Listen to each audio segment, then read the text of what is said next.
दोस्तों नमस्कार। Colonel Ajay CO Ajay astro money group first global astro finance digital channel से आपसे मुखातिब होता हूँ। आज रविवार है और 15 अक्टूबर सन 2023। दोस्तों सर्वप्रथम शरद नवरात्र का शुभारंभ हो चुका है और आप सभी को नवरात्र की बहुत बहुत शुभकामनाएँ। दोस्तों आज के एपिसोड में हम चर्चा करेंगे गेहूं के बारे में। सरकार गेहूं की महंगाई रोकने के लिए 23.7 लाख टन और गेहूं बेचने का ऐलान किया गया है।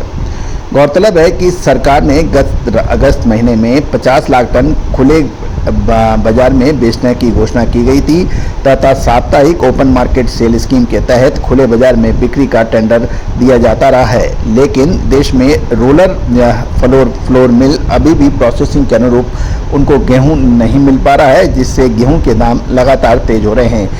इस प्रकार गेहूं के बढ़ते दामों को काबू करने के लिए सरकार ने फिर 23.7 लाख टन गेहूं के नए वित्तीय वर्ष के लिए अतिरिक्त देने की घोषणा कर दी है, जिससे गेहूं के दामों में संभवतः बढ़त रोकने की संभावना सरकार के अनुसार बन सकती है।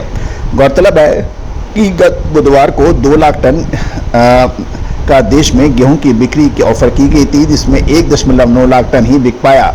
सरकार के मुताबिक खाद्यान्नों की अगस्त की तुलना में सितंबर के महीने में महंगाई दर 9.3% से घटकर 7.93% रह गई है, लेकिन गेहूं व आटे व मैदे के व सूजी के भावों में लगातार मजबूती बाजारों में देखने को मिल रही है।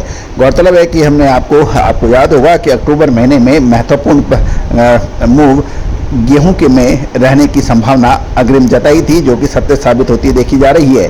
गत 1 अक्टूबर को केंद्रीय पूल में बफर स्टॉक केंद्र में गेहूं का स्टॉक 205.2 लाख टन के करीब बचा है, जबकि इससे पहले महीने में 240 लाख टन मैट्रिक टन था, जो अब घटकर 205.2 लाख टन बचा है। गत अगस्त से 31 मार्च तक के लिए 50 लाख टन खुले बाजारों में गेहूं की बिक्री आरक्षित की गई है, इस तथा 23.7 लाख टन अतिरिक्त 31 मार्च तक और बेचे जाने हैं। इस तरह से रोलर फ्लोर मिल एवं आटा चक्कियों को समुचित मात्रा में गेहूं मिलता रहे तो गेहूं की तेजी को विराम लग सकता है। लेकिन ग्राउंड रियलिटीज यानी वास्तविकता ये है धरातल के ऊपर कि देश की फ्लोर मिलों को 100 टन साप्ताहिक गेहूं दी जा रही है, जबकि उनकी औसतन क्षमता 300 टन है। अब आप समझिए कि 300 टन के मुकाबले यदि 100 टन गेहूं मिलेगा तो महंगाई या गेहूं के दाम कैसे रुक पाएंगे। गौरतलब है कि अतः सरकार को इसी अनुपात में रोलर फ्लोर मिलों को गेहूं उपलब्ध कराने पर ही महंगाई रुक पाएगी, अन्यथा नहीं। सरकार द्वारा पिछले महीने स्टॉक सीमा 3000 से घटाकर 2000 टन बड़ी कंपनियों के लिए कर दिया गया है, लेकिन उसके बावजूद भी गेहूं की अवेलेबिलिटी अनुकूल नहीं होने से बाजार घटने के बजाय बढ़ते जा रहे हैं। पिछले 15 दिन के अंतराल में गेहूं के भावों में 100 रुपये प्रति क्विंटल लॉरेंस रोड पर मिल क्वालिटी के भाव 2700 से 2710 रुपये प्रति क्विंटल हो गए हैं। और यदि हम कल शनिवार के भाव देखें तो भी इससे पता लग रहा है कि गेहूं के दामों में लगातार तेजी है। यदि हम कल शनिवार को देखें तो 14 अक्टूबर को शनिवार को दिल्ली के गेहूं बाजार में 35 रुपये की अच्छी तेजी दर्ज हुई है। त्योहारी सीजन के कारण गेहूं यानी वीट प्रोडक्ट्स की डिमांड लगातार बढ़ रही है। लॉरेंस रोड दिल्ली पर राजस्थान के उत्तर प्रदेश लाइन के गेहूं के दाम 35 रुपये बढ़कर 2725 से 2735 रुपये प्रति क्विंटल हो गए हैं और इस दौरान मध्य प्रदेश और राजस्थान के गेहूं के दाम भी 35 रुपये तेज होकर 2725 से 2735 रुपये प्रति क्विंटल हो गए हैं। जबकि गेहूं के हम अंतर्राष्ट्रीय स्तर पर देखें तो अमेरिका का शिकागो बोर्ड ऑफ ट्रेड, जिसे सीबॉट के नाम से जाना जाता है, गेहूं वायदा अपने 3 सप्ताह के उच्चतम स्तर पर पहुंचने के समाचार हैं। शुक्रवार को सीबॉट में ज़्यादातर गेहूं के भाव ऊंचे स्तर पर बंद हुआ, क्योंकि सरकारी निर्यात आंकड़ों से पता चल रहा है कि अमेरिकन सप्लाई के लिए बेहतर मांग ने कमजोर मकई के स्पिल ओवर के दबाव को कम कर दिया है। दोस्तों अमेरिकन कृषि विभाग यानी USDA के अनुसार साल 2023-24 के लिए 6,52,000 मैट्रिक टन की साप्ताहिक अमेरिकन गेहूं की एक्सपोर्ट सेल विश्लेषकों के अनुमान से अधिक है। USDA के आंकड़ों से यह भी पता चल रहा है कि एक साल से अधिक समय में अमेरिकन गेहूं की एक्सपोर्ट सेल का ये सबसे मजबूत सप्ताह था।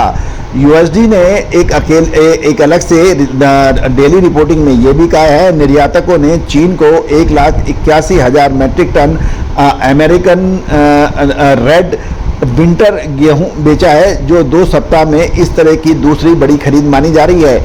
यूएसडी ने इससे पहले जुलाई 2021 में अपनी दैनिक रिपोर्टिंग प्रणाली में चीन को गेहूं की बिक्री की सूचना नहीं दी थी।